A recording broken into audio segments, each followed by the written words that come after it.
सभी मान्यवर, हमारे सुहृद, उपस्थित नागरिक सज्जन, माता भगिनी,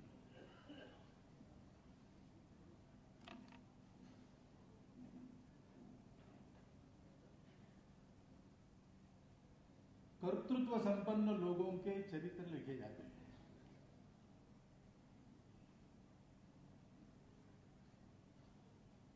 जिनको भारी जगत में करिश्माई नेता कहा जाता है, उनके चरित्र लिखे जाते हैं। स्वाभाविक बात है, उससे एक स्फूर्ति मिलती है, प्रेरणा मिलती है, लेकिन उसको ठीक से पढ़ना पड़ता है।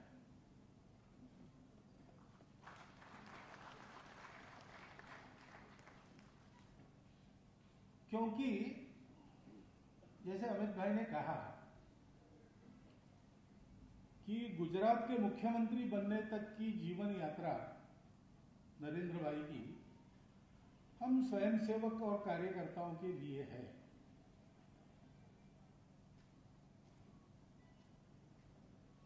उसी स्तर पर वो अगर चलती रहती तो आप नरेंद्र भाई का नाम नहीं जानते, क्योंकि वो हमारे स्वयंसेवक है, हम जानते, उस यात्रा के महत्व को भी हम समझते, लेकिन वो हमारे लिए ही रहता है। दुनिया को इतनी फुर्सत नहीं है कि वो ऐसे लोगों को देखे। वास्तव में उनको देखना चाहिए, लेकिन नहीं देखते।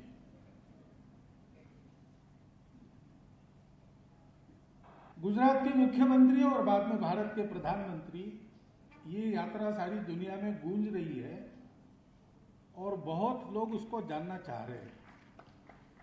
वो यात्रा ऐसी है, जानने लायक है, परंतु थोड़ा विचार करके देखेंगे तो हम ये समझेंगे गुजरात की मुख्यमंत्री बनने तक की उनकी जो अप्रसिद्ध यात्रा है, उसी के कारण गुजरात के मुख्यमंत्री और बाद में प्रधानमंत्री की उनकी यात्रा इतनी उज्जवल हो रही है।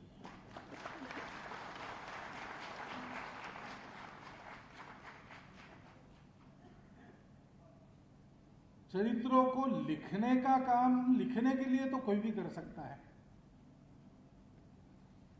लेकिन चरित्र को समझकर लिखने का काम करने के लिए वैसा ही व्यक्ति चाहिए।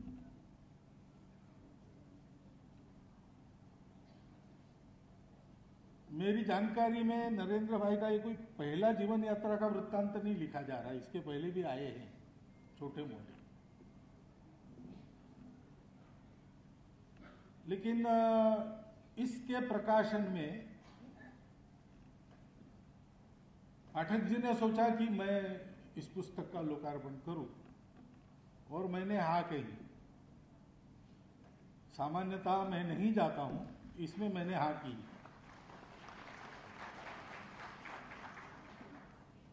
क्योंकि पाठक जी भी वैसा काम कर रहे हैं, समाज के लिए कर रहे हैं, अपना सब कुछ लगाकर कर रहे हैं।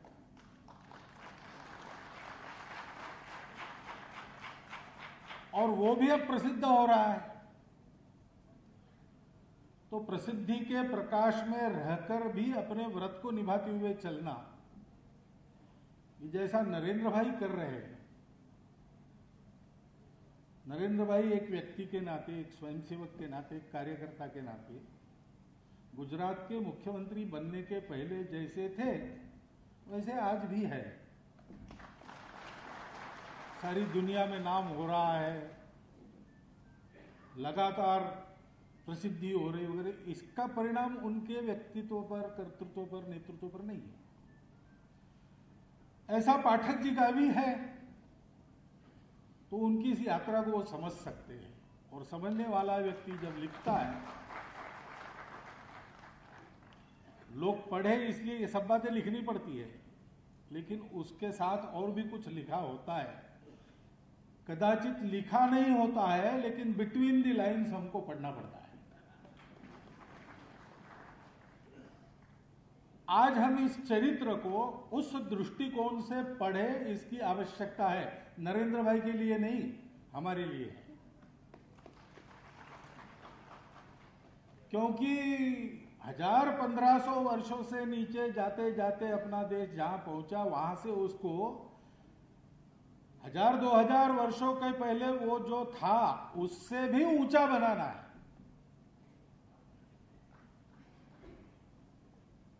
और नरेंद्र भाई ने, अमित भाई ने अभी सुरक्षित एक अनुमान 2024 तक का किया है, ऐसा लगता है उनकी बात से।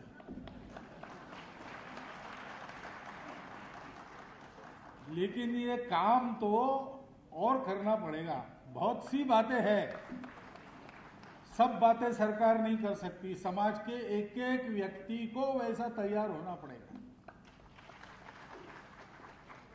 अस्पृश्यता विरोधी कानून तो बहुत पहले बन गया, लेकिन वास्तव में मन से उस अस्पृश्यता को निकालकर समाज का प्रत्येक व्यक्ति व्यवहार करे, इसके लिए कैसे प्रयास करने पड़ते हैं पाठक जी ने किए हैं। वो सरकारी प्रयास नहीं हो सकते, वो हमको करने पड़ते हैं। हमको अपने जीवन के परिवर्तन से प्रारंभ करना पड़ेगा। इस दृष्टि से हम इसको देखें। व्यक्तित्व, कर्तृत्व और नेतृत्व के गुणों के कारण आज हमारा ध्यान नरेंद्र भाई की ओर है, और वो ध्यान देने लायक गुण है ही। यानी उसके लिए मुझे और वर्णन करने की आवश्यकता नहीं। अमित भाई ने थोड़ा बहुत वर्णन किया है और आप सब लोग देख रहे हो। आपकी परख में से ही उसको यह मान्यता मिली है, उस व्यक्तित्व को, उस कर्तृत्व को, उस नेतृत्व को। लेकिन हमको थोड़ा और अंदर जाके इस चरित्र को पढ़ना पड़ेगा, नरेंद्र भाई को देखना पड़ेगा। जैसे व्यक्तित्व की बात करते हैं तो एक तो दिखने वाला होता है और एक प्रत्यक्ष होने वाला होता है। दिखने वाला दिखता है, होने वाला देखना पड़ता है, आंख खोलकर जानना पड़ता है। और दिखने वाला और होने वाला, इसमें जितनी एक रूपता है उतना आदमी अधिक व्यक्तित्व संपन्न होता है। क्योंकि ऊपरी बातें जो है, क्षमताएं, कुशलताएं, बोलचाल चलन के तरीके, मैनर्स, एबिलिटीज एंड स्किल्स, ये तो सीखने की बात है, सब लोग सीख सकते हैं। लेकिन वास्तव में उसकी चमक जो आती है वो अंदर की संपदा के कारण आती है, बाहर दिखने वाली संपदा के कारण नहीं आती। वृंदावन के एक संत मिले थे, उन्होंने मुझे पहले कहा था कि भारत के नेतृत्व में जब धर्म आएगा तब देश का कल्याण होगा। और धर्म को उन्होंने डिफाइन किया। उन्होंने कहा धर्म के 4 पैर है। एक है सत्य, दूसरा है करुणा, तीसरा है अंतर्बाह्य स्वच्छता, शुचिता, और इन तीनों को प्राप्त करने के लिए जो बड़ी कठिन तपस्या करनी पड़ती है वो तपस्या चाहिए। अब हम नरेंद्र भाई ने क्या किया, उनका व्यक्तित्व कैसा है, ये देखते समय ध्यान इधर रखें, वो सत्य कैसा है। सत्य कठोर होता है और कटु भी होता है कई बार। सत्य को समाज में जब देना पड़ता है, मन मन में बोना पड़ता है, तो उसको करुणा का पुट चढ़ाए बिना अगर देंगे तो अनर्थ होगा। तथागत ने यही किया, ऐसा मुझे लगता है, और किसी को और कुछ लग सकता है। लेकिन भाई उन्होंने जीवन के सत्य के तरफ संशोधन करो, आत्मा को खोजो, अगर ये नहीं कहा, उन्होंने कहा वो बात की बात है। अभी काहे को उस झंझट में पड़ते हो, तुम्हारा जीवन दुखी है, उसको सुखी करो पहले, उसको सुखी करने के लिए तुम योग्य बनो। आत्मा है नहीं, ईश्वर है नहीं, इस फंदे में तुम्हारा लेना देना क्या है भाई। तुम तो त्रस्त हो, भेदभाव तुम्हारे साथ हो रहा है इसलिए, तुम तो त्रस्त हो तुम्हारे गरीबी के लिए, तुम डर रहे हो बूढ़ा बन जाओगे इसलिए, कभी मरोगे इसलिए। पहले इससे अपने को मुक्त करो, बाकी छोड़ो। ये उन्होंने क्यों कहा, वो सत्य के पक्षधर नहीं थे क्या, वो सत्य के पक्षधर थे, उन्होंने सत्य की प्राप्ति की थी, वो बोधि प्राप्त थी। लेकिन उन्होंने ये जाना कि समाज को दुख मुक्त करना ये पहली आवश्यकता है। सुख प्राप्ति होने के बाद आदमी आगे बढ़ सकता है, पहले तो उसको दुखों से ही सामना करना पड़ता है। ये उनके मन में क्यों आया? क्योंकि वो करुणावतार है। बिना करुणा के सत्य का कोई अर्थ नहीं है। सत्य है, अपनी जगह है, हम माने न माने वो है, और हम नहीं मानकर भी चलते हैं तो अपने व्यावहारिक सत्य को संभालते हुए ही चलते हैं। परंतु समाज के लिए एक कल्याणकारी रास्ता दिखाना है, मानवता के लिए एक कल्याणकारी रास्ता दिखाना है, तो सत्य के साथ जिसके मन में करुणा है वो चल सकता है। और ऐसी करुणा मन में रखने के लिए अंतर्बाह्य शुचिता चाहिए। जिसका मन साफ नहीं, वो विकारों से ग्रसित है, स्वार्थ से ग्रसित है, उसके मन में क्या करुणा है? वो तो राक्षस बन सकता है अपने स्वार्थ के लिए। और इसलिए अंतर्बाह्य स्वच्छता का महत्व है। स्वच्छता से क्यों गांधी जी का इतना जोर क्यों था? गांधी जी कोई उस समय की राजनीति को नहीं जानते थे वगैरह, ऐसा नहीं है। डॉक्टर अंबेडकर साहब ने भी अपने समाज को जागरूक करने का उद्यम जब प्रारंभ किया, तब के उनके अपने समाज में किए हुए भाषण नहीं किए। वो बाकी सारी बातें बताती है, लेकिन उसके साथ साथ ये बताने से नहीं चूकते कि साफ रहो, कपड़े ढंग से पहनो, भाषा अपनी ठीक करो। क्यों? क्योंकि इस अंतर्बाह्य स्वच्छता का महत्व ये बहुत दूर दूर तक जाता है, उसके परिणाम होते हैं, मन बुद्धि तक के उसके परिणाम होते हैं। और ऐसा रहना है तो तपस्या, वो तपश्चर्या है। हमारा ध्यान नरेंद्र भाई के व्यक्तित्व पर जाना स्वाभाविक बात है, अस्वाभाविक कुछ करने का जरूरत नहीं, वो जाता है स्वाभाविक बात है। लेकिन हमारा ध्यान उससे आगे इन बातों पर जाना चाहिए। कर्तृत्व की बात आती है, किसने क्या किया, और जो कर सका उसका गुणगान होता है, होना ही चाहिए। किया है तो होना चाहिए, उसमें कोई। लेकिन अगर हमको देश के लिए योग्य बनना है तो कर्तृत्व संपन्न व्यक्तियों के कर्तृत्व के पीछे क्या है? कर्तृत्व का मूल कहां है? अपने ऐसा कहते उद्यमम, साहसम, धैर्यम, बुद्धि, शक्ति, पराक्रम, षडेते यत्र वर्तन्ते तत्र दैव सहायकृत। और इन 6 गुणों के साथ वो 6 गुण दिखते हैं आपको। मोदी जी का चरित्र उस ढंग से आप पढ़ेंगे तो ये 6 गुण दिखेंगे आपको। लेकिन उसके साथ साथ और एक बात होती है कि किसी कार्य को असंभव न मानते हुए जो होना चाहिए वो करने के लिए करना शुरू करना। होना क्या चाहिए इसकी बात तो आजादी के बाद निरंतर चली है अपने देश में। 70 साल नहीं हुई, अब हो रही। क्यों हो रही? कर रही इसलिए हो रही। कर क्यों रहे हैं? क्योंकि उसको असंभव नहीं मानते। चलो करके देखेंगे, कैसा करना सोचेंगे, ऐसा नहीं होता तो वैसा करके देखेंगे। ये कर्तृत्व के पीछे छुपा हुआ कर्तृत्व, उस पर हमारा ध्यान देना है। नेतृत्व, वोट मिलते हैं तो नेता हो जाता है, लेकिन वोट क्यों मिलते हैं? केवल चमत्कार से नहीं मिलते। वोट प्राप्त करने के लिए प्रयास करने वाले तो साथी रहते, वो साथ काम किए हुए रहते, वो देखते हैं व्यक्ति को। उनको ये अनुभव आता है कि ये आदमी कैसा है, पात्रे त्यागी, योग्य व्यक्ति के लिए छोड़ने वाला, देने वाला, गुणे रागी, गुणों पर प्रेम करने वाला। हाथ पकड़ के पाठक जी को मंच पर क्यों ले गए? प्रदर्शन देखा तब ध्यान में आ गया कि इनके करने में गुण है, और गुणवान व्यक्ति को समाज की आवश्यकता है, समाज को गुणवान व्यक्ति की आवश्यकता। भागी परिजन ही सह, सबके साथ बांट कर लेता है, अकेला नहीं होता। शास्त्रे बोधा, शास्त्रों को जानता है, और जिन शास्त्रों को जानने की आवश्यकता है उनको जानने का प्रयास करता है। रणे योद्धा, रण में योद्धा, जब रणांगन का प्रसंग आता है तो आगे बढ़ता है। ये नेतृत्व के पीछे के नेतृत्व गुण है। दिखने वाली बातों का अनुकरण संभव नहीं है सबसे। हर एक आदमी अलग अलग होता है, वो अलग अलग काम कर सकता है, और जैसा उन्होंने किया बिल्कुल वैसा हम करेंगे ऐसा संभव नहीं है। महाराष्ट्र में एक बार हमारे कार्यकर्ताओं ने सोचा, शिवाजी महाराज के राज्याभिषेक के 300 वर्ष पूर्ण हो गए, प्रत्येक घर में शिवाजी महाराज का संदेश पहुंचाएंगे। अब आज से भी शाखाएं उस समय कम थी, 70-71 की बात है। अब प्रत्येक गांव में पहुंचना कैसे है, तो कार्यकर्ताओं ने समय दिया, प्रवास किया। एक कार्यकर्ता ने सोचा शिवाजी महाराज का संदेश पहुंचाना है, तो उनके जो साथी थे मावड़ा, जिनको मराठी में कहते, वैसा वेश धारण करके घोड़े के बैठकर मैं अपने ब्लॉक में सब गांव में जाऊंगा। और घोड़े पर बैठकर वो निकले, 3 दिन प्रवास करके आए, लेकिन घर के सामने वो घोड़े पर उतर नहीं सके। घोड़े से उनको उठा के उतारना पड़ा। शिवाजी महाराज ने किया होगा घुड़दौड़ सतत घोड़े पर बैठकर।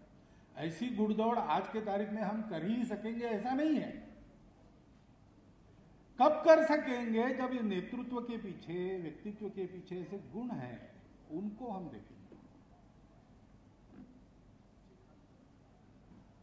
नरेंद्र भाई का नेतृत्व देश का आशा की किरण क्यों बना? ये गुण है,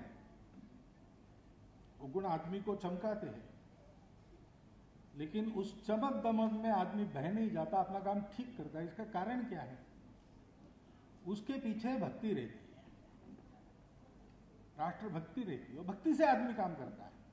आदमी अहंकार से भी काम कर सकता है, मैं करके दिखाता हूं। स्वार्थ काम करने की प्रेरणा है, भय पीछे लगा है, आदमी काम कर देता है। गोल मटोल मोटा ताजा आदमी मैंने प्रत्यक्ष देखा है, चलने में भी वो ऐसा डुलते डुलते चलता था। उसको कहना पड़ता है भाई चलो, तो कहता था तुम्हारा शरीर तो पतला है, तुम मेरे जैसे शरीर का बोझ ढो के बताओ, फिर बताओ चलने के लिए। लेकिन जा रहे थे एक बार, तो सांप आ गया कहीं से, पैर में से चला गया, तो 3 फुट ऊंचा और 7 फुट लंबा कूद के वो अलग हो गया। तो मैंने पूछा उसको, तुम तो चलने में भी आनाकानी करते हो, ये कैसा कर लिया? तो उन्होंने नहीं करता तो क्या मरता? ये भय रहता है, भय के लिए भी आदमी काम करता है। मजबूरी में भी अच्छा काम करते हैं लोग। लेकिन जिसका काम जनगणों के लिए कल्याणकारी होता है, उसका काम इसलिए कल्याणकारी होता है कि उसके मन में भक्ति रहती है, यानी प्रेम रहता है, आत्मीयता रहती है। मेरा समाज है, मेरा देश है, उसके लिए मुझे करना है, मेरे अपने के लिए नहीं करना है। तेरा वैभव अमर रहे मां, हम दिन 4 रहेगा।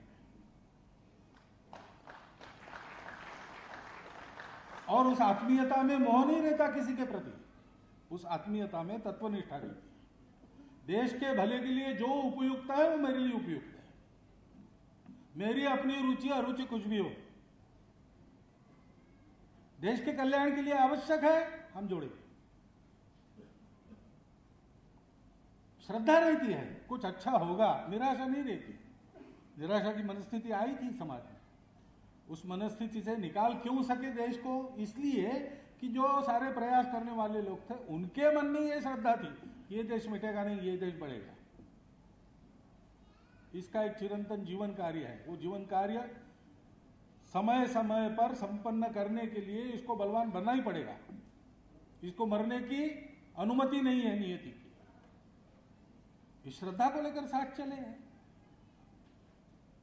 विश्वास होता है, स्वयं पर आत्मविश्वास होता है, अपने कार्यकर्ताओं पर विश्वास होता है, अपने कार्य पद्धति पर विश्वास होता है, अपने लक्ष्य पर विश्वास होता है, और साथ में समर्पण होता है। कायेन वाचा मनसेन्द्रियेण वा बुद्ध्यात्मना वा प्रकृति स्वभावात्। काया वाचा मन से, बुद्धि से, आत्मा से, प्रकृति स्वभाव जिसके ऊपर कोई उठ नहीं सकता, उसके ऊपर भी उठ के कार्य सिद्धि के लिए प्रयास करने का दम उस समर्पण के कारण आता है।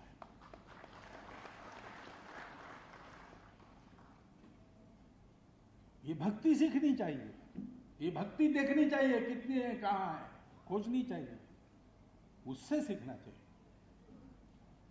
हम ये कर सकते हैं। क्या करना पड़ेगा हमको, वो उस परिस्थिति पर निर्भर पड़ेगा। आज प्रधानमंत्री बन गए नरेंद्र भाई, इसलिए बहुत कुछ कर पा रहे हैं। कल हो सकता है यह मौका आएगा कि जिसको कुछ करना है उसको प्रधानमंत्री नहीं बनना, ऐसा भी हो सकता है। तब हम क्या करेंगे? तब हम प्रधानमंत्री बनेंगे नहीं बनेंगे बात अलग है, हम उस भक्ति के साथ काम करेंगे। और विवेक के साथ काम करें। विवेक रखना पड़ता है, बिना विवेक के कोई कार्य सफल नहीं होता है। रास्ता चलना है तो रास्ता तो टेढ़ा मेढ़ा हो जाता है। यहां से और नागपुर जाना है, ट्रेन में बैठकर जब जाते हैं, विमान में भी बैठकर जब जाते हैं, आसमान में तो कुछ अवरोध नहीं, फिर भी कहां टर्बुलेंस है क्या है देखकर उस विमान को भी टेढ़ा मेढ़ा, सीधा नहीं जाता, वो टेढ़ा मेढ़ा जाता है। लेकिन टेढ़ा मेढ़ा जाकर भी नागपुर पहुंचता है, क्योंकि एक बार टेढ़ा हो गया तो दूसरी बार टेढ़ा करके लाइन पर लाने का वैमानिक का वाहन है, कौशल्य है। जीवन ऐसा ही है, जीवन में काम करने के लिए सीधा नहीं जा सकता, लेकिन लक्ष्य क्या है, वो नित्य है, वहीं जाना है। अभी तात्कालिक परिस्थिति में इधर जाना पड़ा, कल वहीं जाना है, पहुंचना वही है। ये नित्य है, उसका विवेक, नित्य अनित्य विवेक, सारा सार विवेक। कई बार माध्यमों में डिबेट में आप देखते हैं कि जो शीर्षक मुख्य मुद्दा रहता है डिबेट का वो छूट जाता है, दूसरी बातों पर चलता है। खूब चिल्ला चिल्ला के बोलते, अरे भाई डिबेट का मुद्दा क्या है, नहीं वो तो छूट गया। सार रखना, असार को छोड़ देना। रामकृष्ण परमहंस के पास एक गए साधु, उन्होंने कहा 12 साल हिमालय में एक पैर पर खड़े होकर तपस्या की और ऐसे बन गए वैसे बन गए, क्या कर सकते, पानी पर चल सकते, गंगा पर चल के दिखाया उन्होंने। रामकृष्ण हंसने लगे, पूछा उसने कि क्या बात है भाई, हंस क्यों रहे हो? तो बोले भाई हम रोज 2 पैसा देकर गंगा के पार जाते हैं और वापस आते हैं, उसके लिए 12 साल तुमने गवाए हिमालय में जिंदगी। तपश्चर्या सत्य को पाने के लिए होती हो, तुम सिद्धि पाके बैठ गए। ये सारा सार विवेक पाइए, और मन वचन कर्म का विवेक चाहिए। विवेकहीन कर्म, विवेकहीन सोच, विवेकहीन वाणी अनर्थ करती है। अनर्थ करने का उद्देश्य न होकर भी वो हो जाता है। ये सारी बातें उस व्यक्तित्व, कर्तृत्व, नेतृत्व के पीछे कहां कहां है, कैसी कैसी है, उसको अगर हम पढ़ेंगे उस पुस्तक में, तो नरेंद्र भाई कर रहे बहुत अच्छी बात है। अपने समाज की एक बुरी आदत है, उनको एक ठेकेदार की आवश्यकता लगती है हमेशा, और अभी उनको एक ठेकेदार, अच्छा समर्थ ठेकेदार मिल गया है समाज के कल्याण का। खतरा यह है कि ठेकेदार के सर सब मर देंगे हम लोग और हम लोग सो जाएंगे। ऐसा नहीं होना चाहिए। चरित्र लेखन का ये उद्देश्य नहीं रहता। चरित्र लेखन का ये उद्देश्य रहता है कि मराठी में हम ऐसा कहते थे बचपन में, प्राइमरी स्कूल में ये पढ़ाते थे, थोर महात्मे होऊनी गेले, थोर महात्मा हो गए, चरित्र त्यांचे पहा जरा, उनके जैसा चरित्र देखो, उनका चरित्र पढ़ो, आपण त्यांच्या समान व्हावे, हम भी उनके समान बने, हाच सापडे बोध करा, यही अच्छा बोध मिलता है। लेकिन उनके जैसा, यानी नरेंद्र भाई की दाढ़ी है, मेरी भी दाढ़ी होगी, वो जैसे कपड़े पहनते वैसे कपड़े पहनूंगा, वो जैसा बोलते वैसा, ये नहीं है। ये दिखने वाली बातें हैं। दिखने वाली बातों के पीछे जो होने वाली बातें हैं, जिसके कारण दिखने वाली बातों से इतने बड़े काम हो गए, उन होने वाली बातों को इस चरित्र में पढ़ना और उन होने वाली बातों का अनुकरण करके चलना, इसकी आवश्यकता है। इस दृष्टि से हम ये चरित्र पढ़े, ऐसा आप सबके सामने अनुरोध रखता हूं और मेरे 4 शब्द समाप्त।